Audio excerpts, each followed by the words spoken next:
Hey, welcome back everybody. This is part 2 of Horang2 versus FrOzean. This is game 4 of Sparkyz versus STX Seoul.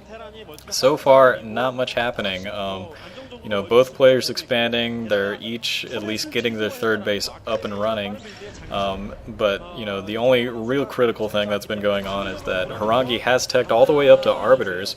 Horang2, of course, is now playing for the life of Sparkyz in this match. Sparkyz down 2-1 in this series, so Horang2 really has to win this game to force an ace match to give Sparkyz a shot at taking this match. Excuse me. So far, though, still both players still waiting and hanging out, just getting their economy up and running. But you know, with 3 bases against 3 bases, Terran has a little bit of an advantage. You know, Terran, they're just so good at defending that you know, Protoss really needs to be able to have an extra expansion and get enough units out to really break into that base. And it looks like Horang2, realizing that, is going for his 4th base down in this southwest position. I think that's the natural expansion of the southwest starting position. Once again, this is Horang2 as the now, I guess he's now white Protoss. I suppose they changed his color. I'm not sure about that. Maybe I just was wrong in the first place, but I thought he was yellow to begin with. Anyways, Horang2 the white Protoss and FrOzean the orange Terran that started in the northeast position.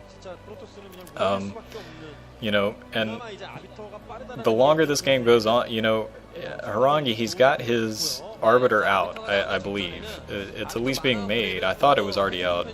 Maybe not. Yes, it is out. There it is. It's right there. And the longer he goes without doing anything with his Arbiter, is the longer that FrOzean has to counteract it. I already saw his science facility was being built, so it's likely that science vessels are going to be out in, pretty quickly.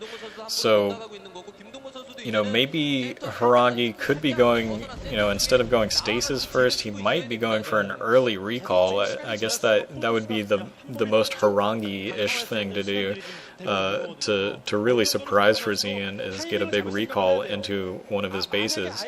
But FrOzean now, his 3rd base is up and running, quite well defended. It looks like that first science vessel is also out, so it's going to be a little bit before he gets EMP, I'm sure, but you know, still he's in a good position at least to detect the cloak units under the Arbiter.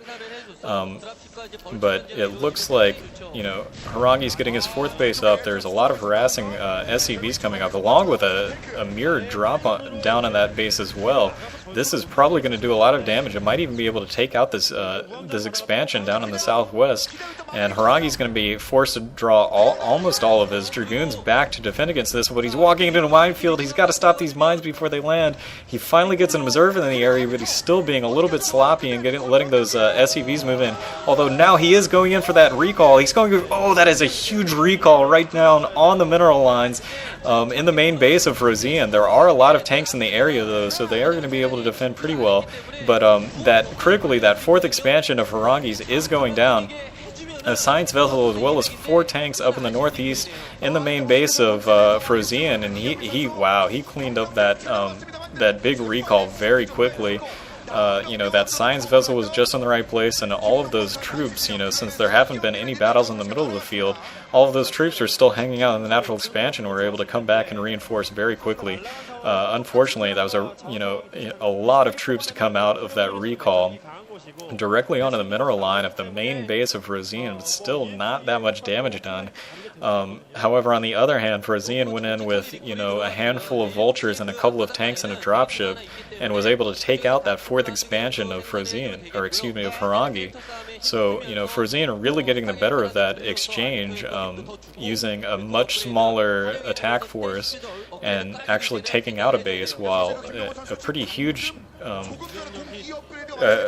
force coming in with that recall and not getting all that much done. You know, he got a few SCV kills, but lost a lot to that. And now, finally, both players engaging in the middle of the field, but Horang2's in the worst position right here because FrOzean has a huge amount of tanks and still, you know, I think that was his only Arbiter. I don't think the second Arbiter is out yet.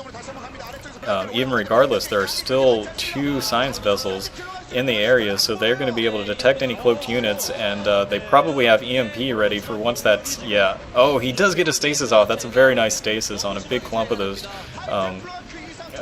against those tanks, excuse me, but I don't know if it's going to be enough. I just don't think Horang2 has the troops on the field to clean up those tanks, despite half of them being under stasis. And wow, no, that Arbiter goes down too, just to a couple of Goliaths that are out on the field, and Horang2 just has no troops left, while there's still, I don't know, maybe a dozen tanks right outside of the natural expansion. I think, you know, Horang2's just in a very bad position right now after losing that expansion, and, you know, really, it's coming down to just a lack of macro right now. He's sending in these piecemeal forces, but he hasn't been able to regroup and build another big army to defend against this huge attack coming by FrOzean. FrOzean now all the way up there, pushing up on Fighting Spirit. This is sort of, I think, the Terran favoredness of the map showing right here, where you can just siege up just outside of that bridge and still be able to attack the natural expansion. That puts a huge amount of pressure on, you know, whoever you're sieging. You know, and those tanks are relatively safe because it's not too hard to defend that bridge, but when you can just siege over it, then, you know, it's a little bit unfair. However, yeah, there's GG coming from Horang2, and it looks like FrOzean able to, you know, finish out this game and get the win for STX Seoul. Really a tough break coming.